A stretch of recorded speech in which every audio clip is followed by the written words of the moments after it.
A few weeks ago, Vida Pavlina was an ordinary Ukrainian grandmother. Today, she's a refugee. In Soviet times, we lived well. We probably don't need Russia after this. I don't know how to explain it. Pavlina had to flee Kiev with her grandchildren fearing for their lives. Because of the war, because of the bombs, because they're bombing Ukraine, shooting villages, they do scary things. Everyone went wherever they could. We tried to stick together, and now we have decided to save our children, our angels. It's not their fault. Yulia Usik is a mother of two. After surviving nearly 2 weeks of Russian attacks and bombings, Usik and her husband decided it was time to leave Kyiv.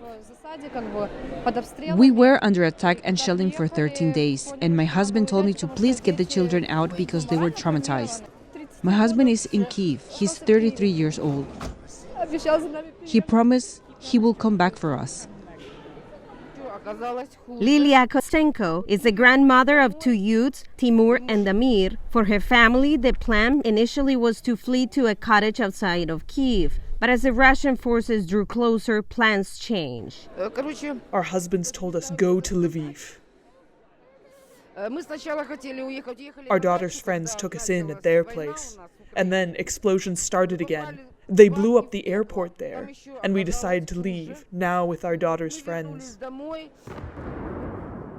Kostenko never imagined she would have to live through war in the 21st century, more than 75 years after the end of World War II. My grandfather fought in Poland, and it's horrible, of course. I remembered it. For Pavlina, it is like taking a trip back in history. I remember the state of the country, how the villages were at that time. 1954 was also hard, very hard. Oh God.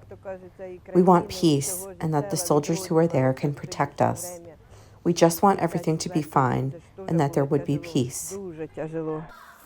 Refugees tell VOA they hope to be able to go home one day with their kids and grandkids, whom they describe as young and resilient, and likely to recover from the trauma of war, if and when peace returns to Ukraine.